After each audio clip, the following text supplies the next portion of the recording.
출애굽기 14장. 주님께서 모세에게 말씀하셨다.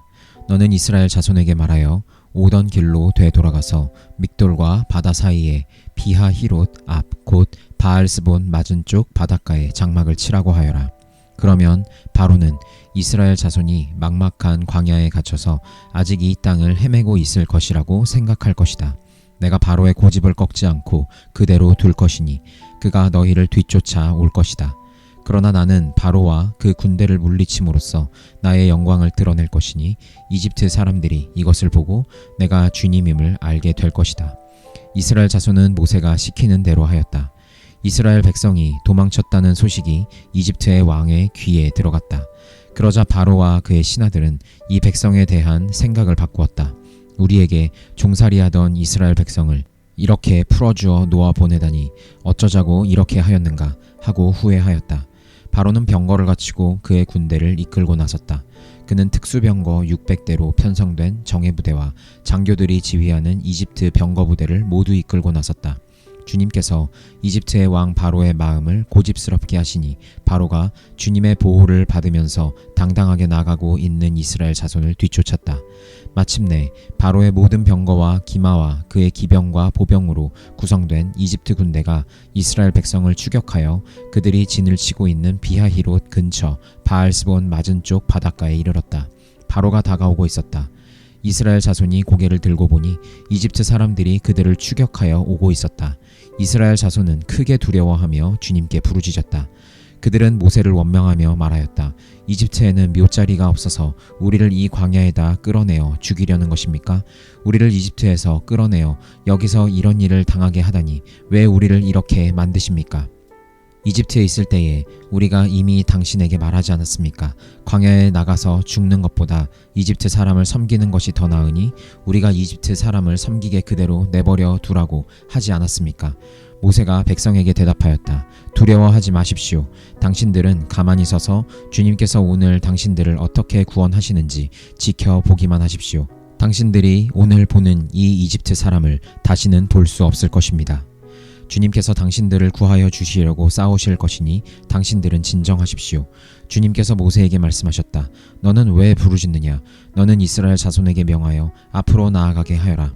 너는 지팡이를 들고 바다 위로 너의 팔을 내밀어 바다가 갈라지게 하여라. 그러면 이스라엘 자손이 바다 한가운데로 마른 땅을 밟으며 지나갈 수 있을 것이다. 내가 이집트 사람의 마음을 고집스럽게 하겠다.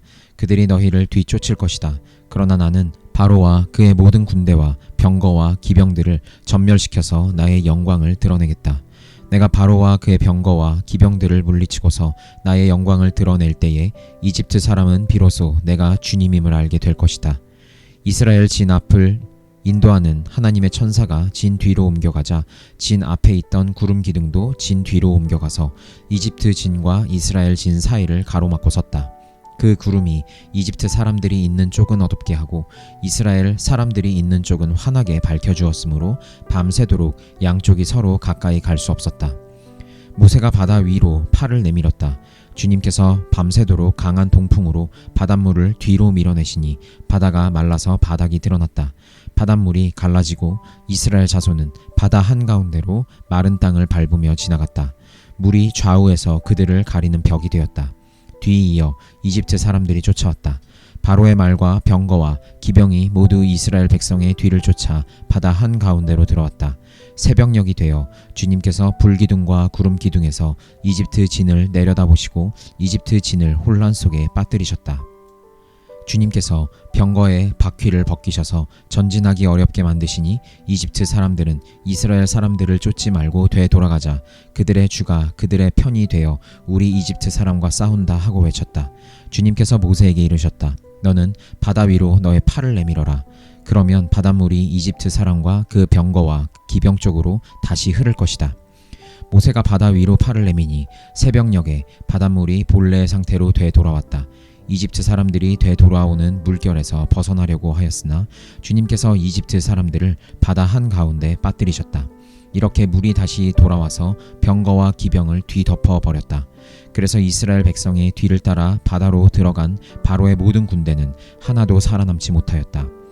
이스라엘 자손은 바다 한가운데로 마른 땅을 밟으며 지나갔는데 바닷물이 좌우에서 그들을 가리는 벽이 되어 주었던 것이다. 바로 그날 주님께서 이스라엘을 이집트 사람들의 손아귀에서 구원하셨고 이스라엘은 바닷가에 널려있는 이집트 사람들의 죽음을 보게 되었다. 이스라엘은 이집트를 치신 주님의 크신 권능을 보고 주님을 두려워하고 주님과 주님의 종 모세를 믿었다. 누가복음 17장. 예수께서 제자들에게 말씀하셨다. 걸려 넘어지게 하는 일들이 생기지 않을 수는 없지만 그러한 일들을 일으키는 사람은 화가 있다. 이 작은 사람들 가운데 하나를 걸려 넘어지게 하는 것보다 차라리 자기 목에 큰 맷돌을 매달고 바다에 빠지는 것이 나을 것이다. 너희는 스스로 조심하여라. 믿음의 형제가 죄를 짓거든 꾸짖고 회개하거든 용서하여 주어라. 그가 내게 하루에 7번 죄를 짓고 7번 내게 돌아와서 회개하오 하면 너는 용서해 주어야 한다. 사도들이 주님께 말하였다. 우리에게 믿음을 더하여 주십시오. 주님께서 말씀하셨다. 너희에게 겨자씨 한 알만한 믿음이라도 있으면 이 뽕나무더러 뽑혀서 바다에 심기어라 하면 그대로 될 것이다. 너희 가운데서 누구에게 밭을 갈거나 양을 치는 종이 있다고 하자. 그 종이 들에서 돌아올 때에 어서 와서 식탁에 앉아라 하고 그에게 말할 사람이 어디 있겠느냐. 오히려 그에게 말하기를 너는 내가 먹을 것을 준비하여라.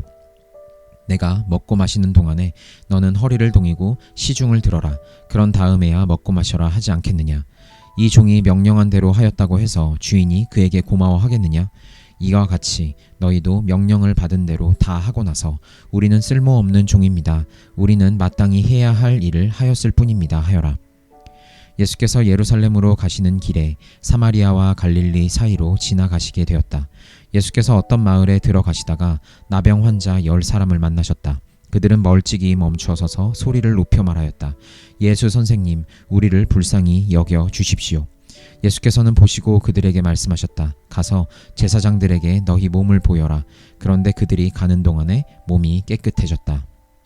그런데 그들 가운데 한 사람은 자기의 병이 나은 것을 보고 큰 소리로 하나님께 영광을 돌리면서 되돌아와서 예수의 발 앞에 엎드려 감사를 드렸다.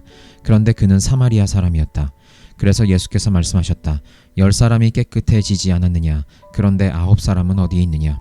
하나님께 영광을 돌리러 되돌아온 사람은 이 이방 사람 한 명밖에 없느냐? 그런 다음에 그에게 말씀하셨다.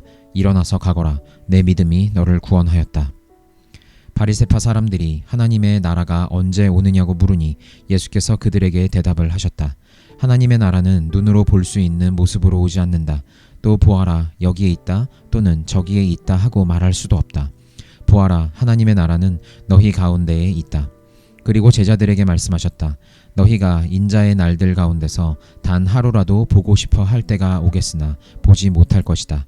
사람들이 너희더러 말하기를 보아라 저기에 계신다 또는 보아라 여기에 계신다 할 것이다. 그러나 너희는 따라 나서지도 말고 찾아다니지도 말아라.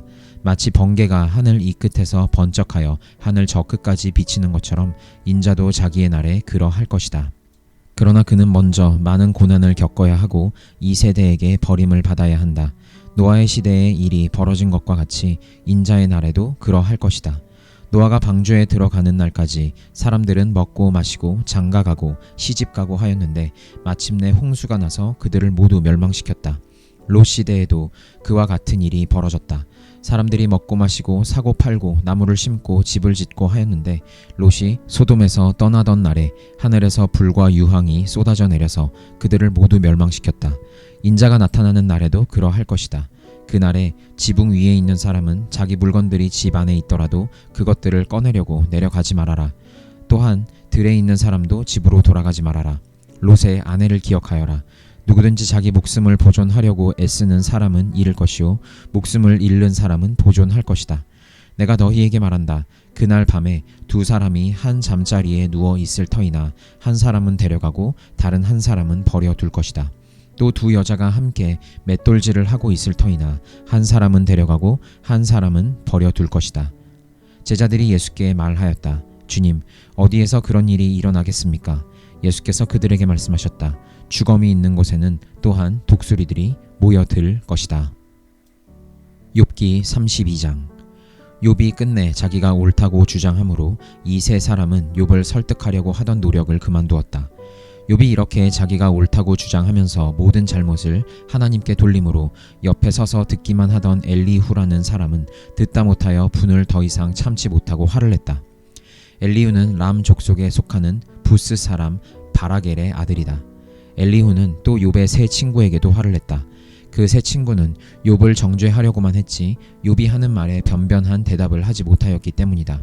그들 가운데서 엘리후가 가장 젊은 사람이므로 그는 다른 사람들이 말을 끝낼 때까지 기다려야만 하였다. 그런데 그 세 사람이 모두 욥에게 대답을 제대로 하지 못하였으므로 그는 화가 났다. 부스 사람 바라겔의 아들 엘리후가 말하였다. 나는 어리고 세 분께서는 이미 연로하십니다. 그래서 나는 어른들께 선뜻 나서서 내 견해를 밝히기를 망설였습니다. 나는 듣기만 하겠다고 생각하였습니다. 오래 사신 분들은 살아오신 것만큼 지혜도 쌓이셨으니까 세 분들께서만 말씀하시도록 하려고 생각하였습니다. 그러나 깨닫고 보니 사람에게 슬기를 주는 것은 사람 안에 있는 영, 곧 전능하신 분의 입김이라는 것을 알았습니다. 사람은 나이가 많아진다고 지혜로워지는 것이 아니며 나이를 많이 먹는다고 시비를 더 잘 가리는 것도 아니라는 것을 알았습니다. 그래서 나도 생각하는 바를 말씀드리고자 합니다. 내가 하는 말을 들어주시기 바랍니다. 세 분이 말씀하시는 동안에 나는 참으며 듣기만 하였습니다. 세 분이 지혜로운 말씀을 찾으시는 동안에 나는 줄곧 기다렸습니다. 나는 세 분이 하시는 말씀을 주의 깊게 들었습니다. 그런데 세 분께서는 어느 한 분도 욥 어른의 말을 반증하거나 어른의 말에 제대로 답변하지 못하셨습니다. 그러고서도 어떻게 지혜를 발견했다고 주장하실 수 있으십니까? 세 분께서 이 일에 실패하였으니 내가 이제 욥 어른으로 하여금 하나님의 대답을 들으시도록 하겠습니다. 욥 어른이 나에게 직접 말을 걸어온 것이 아니므로 나는 세 분께서 말씀하신 것과는 다른 방식으로 욥 어른께 대답하겠습니다. 욥 어른께서는 들으십시오. 세 분 친구가 놀라서 말을 하지 못합니다. 그분들은 어른께 아무런 대답도 하지 못합니다. 그런데도 내가 그들이 입을 다물 때까지 기다려야 합니까? 이제 그들은 할 말도 없으면서 그냥 서 있기만 합니다. 그럴 수 없습니다. 이제는 내가 대답하겠습니다. 내가 생각한 바를 말씀드리겠습니다. 이제는 더 이상 기다릴 수 없고 말을 참을 수도 없습니다. 말할 기회를 얻지 못하면 새 술이 가득 담긴 포도주 부대가 터지듯이 내 가슴이 터져버릴 것 같습니다. 참을 수 없습니다. 말을 해야 하겠습니다. 이 논쟁에서 어느 누구 편을 들 생각은 없습니다. 또 누구에게 듣기 좋은 말로 아첨할 생각도 없습니다. 본래 나는 아첨할 줄도 모르지만 나를 지으신 분이 지체하지 않고 나를 데려가실까 두려워서도 그럴 수는 없습니다. 고린도 후서 2장. 여러분에게 또 다시 아픔을 주지 않아야 하겠기에 나는 여러분에게로 가지 않기로 결심하였습니다. 내가 여러분을 마음 아프게 하더라도 나를 기쁘게 해줄 사람은 내가 마음 아프게 하는 그 사람 밖에 누가 있겠습니까? 내가 이런 편지를 쓴 것은 내가 거기에 갔을 때에 나를 기쁘게 해야 할 바로 그 사람들에게서 내가 마음 아픈 일을 당하는 일이 없도록 하려는 것이었습니다. 나의 기쁨이 여러분 모두의 기쁨임을 여러분 모두를 두고 나는 확신하였습니다. 나는 몹시 괴로워하며 걱정하는 마음으로 많은 눈물을 흘리면서 여러분에게 그 편지를 썼습니다. 그러나 그것은 여러분을 마음 아프게 하려고 한 것이 아니라 여러분을 내가 얼마나 극진히 사랑하고 있는지를 알려주려고 한 것이었습니다. 누가 마음을 아프게 하였다면 실은 나를 마음 아프게 한 것이 아니라 과장하지 않고 말해서 어느 정도는 여러분 모두를 마음 아프게 한 것이라 하겠습니다. 여러분 대다수는 그러한 사람에게 이미 충분한 벌을 내렸습니다. 그러니 여러분은 도리어 그를 용서해주고 위로해 주어야 합니다. 그 사람이 지나친 슬픔에 짓눌리는 일이 없도록 해야 합니다. 그러므로 나는 여러분이 그에게 사랑을 나타내어 보이기를 권합니다. 내가 그 편지를 쓴 것은 여러분이 모든 일에 순종하는지를 시험하여 알아보려는 것이었습니다. 여러분이 누구에게 무엇을 용서해주면 나도 용서해줍니다. 내가 용서한 경우가 있다면 그것은 그리스도 앞에서 여러분을 위하여 용서한 것입니다. 그렇게 하여 우리가 사탄에게 속아 넘어가지 않으려 하였습니다. 우리는 사탄의 속셈을 모르는 것이 아닙니다.